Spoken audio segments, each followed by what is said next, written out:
Welcome to another episode of just the Fourthstream podcast, stories of shelter, all the great things that we have going on in our community as we launch and do the things that we're doing. And this is episode 13, and we're talking about shelter and stories of shelter, which we've mentioned before, but now we're going to get into some of the specifics of how you access some of the teaching in the middle of it. And if you remember, one of the premises of that I have related to the Bible is that God is a God of shelter. That's woven completely into the God story.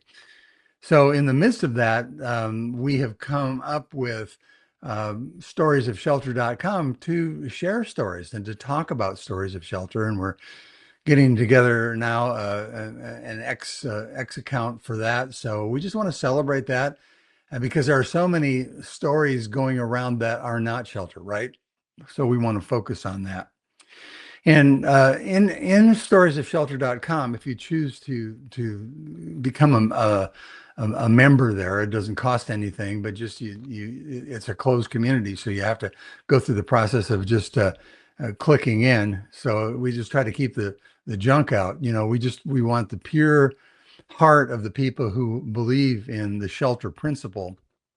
And if you go to storiesofshelter.com and click the join button, you can become a part of the community. And as you look through that community, you'll see that there are some courses, and they kind of form the core of how we perceive the idea of what shelter looks like. And then we talk about it with various people from various perspectives. So there are 5 courses there. The first one is 19 Principles, the heart of what Jesus taught his followers. And so those principles we've outlined, we've done some videos, you can follow it. And it's kind of like, being a disciple 101, but also pursuing a deep depth, or what we call being a scribe of the kingdom. And they're some of the most central teachings of Jesus. So that's one course that you can take a look at. The second one is God's Man, God's Woman, and we co-authored a book with our friend Brent Harris, and it was talking about, the discipleship conversations that occur over and over again, because, it's not like you have to learn something new all the time. We learn the same things deeper and deeper, more deeply. That's what God learning looks like. And so God's Man and God's Woman has about a dozen chapters in it, and they're recurring conversations that you want to have as a disciple, but you also want to have with other people that you're explaining what it means to be a Christ follower too. And then third of all, there is a course in there called Strong Home Legacy that we do with our friends Chad and Sherry, and we'll be building this over the years. There's quite a bit there already.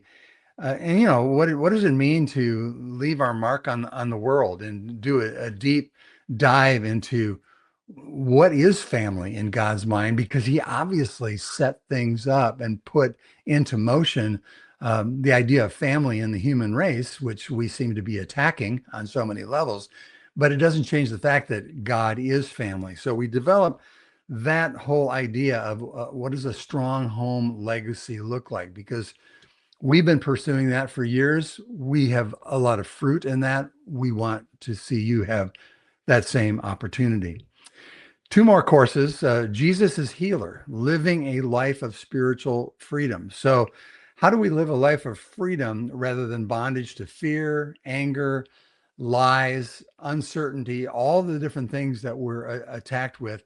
And, Jesus came and he said really clearly in the book of Isaiah, in the prophecies there, and when Jesus came, he showed us by his actions that he is indeed a healer. So if you talk about the heart of who Jesus is and what it means to be God's man, God's woman, and make it count, and how do you build your own strong home legacy, whatever your history looks like or your current condition looks like.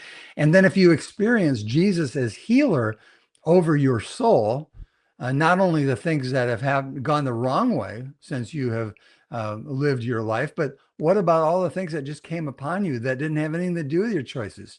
Just the fact that we are born into a world of imperfection. And then finally, a friend of mine wrote a book, and it's called Over Next. And you might be suffering through something right now, or you may have a friend or have friends that you bump into that have experienced some big loss, whether it's been a loss of a job, loss of a family member, loss of a marriage, whatever. You know what that's like. But this book gives help with people who are suffering loss. And what do you do when the worst happens? And so this gives you a tool when that happens, instead of just standing there and not knowing what to say. 3 weeks later or a week later, or even that day, you can say, hey, I read this. This helped me. Why don't you give it a read? So those are the courses of storiesofshelter.com. They're easy to find if you sign up, and it becomes a resource for you for these same conversations to happen with you and the other people around you. There are several other links that are given in this post. One on the God story in 8 minutes, pretty incredible. And then also what the kingdom, and then going deeper. So that's kind of goes off from those 4 or 5 courses and takes us to the next level. And we also have done other kingdom podcast seasons, one on spacious places, one on the war, turbulence and imperfection. You can check those out, in the post that I'm speaking from right now, or you can look at those at storiesofshelter.com. And right along with that, and I just want to make a statement. We can never reach the depths of the living God, but we can swim in some pretty nourishing waters. Swim in it. I mean, God is deep. There's so much depth to him. It's just so incredible. I've been swimming in these waters now for a little over 50 years, and I just can't believe how much more there is. You can't reach the bottom, of the depths of the mercies and the greatness of God. Also, you'll find a sheet that says at the top of it some excellent books. There's a link there. And there are a number of books that are basically I'd recommend over the last maybe 3 or 4 years. One is one I wrote, Kingdom, Finding Your True Self, and looking at the whole idea of the kingdom. So that's an important thing to investigate a little bit more fully if you've never done that. King first, then kingdom, then church. Second of all, I read a book that my daughter referred to me. It's by a guy named Brant Hansen, and it's called "Blessed Are the Misfits," and it's for all the people who feel like you don't fit in. You just don't fit into the mainstream of anything. So if you feel that way, that may be helpful to you. It was helpful to me because often I feel like a square peg trying to be put into a round hole that is the same size, and it just won't go in. Here's another great book, very short one, but you hear people talk about forgiveness. This one's by Rodney Hogue. The book is called Forgiveness, and he articulately lays out the idea of forgiveness, which goes back to this Jesus as healer perspective, because Jesus wants us all to be free, and that comes through forgiveness. One of the most sweeping things that Jesus said in his whole life was when he was dying on the cross: Father, forgive them, for they do not know what they do. The next book, Living Fearless by Jamie Winship, talks about our identity, and you'll love it. I mean, if you've never thought about your true identity, but not even just what your true identity is, but conversing with Jesus about your identity. That's what the book Living Fearless by Jamie Winship amplifies, and I would highly recommend it. And then if you are trying to just think on a broader, bigger level, why do bad things happen to good people, and why are we in such a messed up, imperfect environment? There are a couple of books that you might find helpful. First of all, The Unseen Realm by Michael Heiser, where he talks about the biblical context of spiritual warfare. And then also one that kind of goes with it, Jonathan Cahn wrote a book called Return of the Gods. And it again helps us understand why things are the way that they are. 2 more books. Next, Organic Church by Neil Cole. Neil goes back to this idea of king first, then kingdom, then church. And he goes back and says, what did Jesus actually do? How did he see the kingdom grow? How did the church emerge out of what Jesus did. And you may find some surprising things in that book as you take a look at it.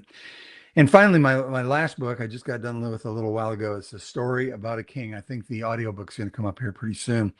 It's a kind of a composite story about our connection, our everyday connection, and our stories in the world.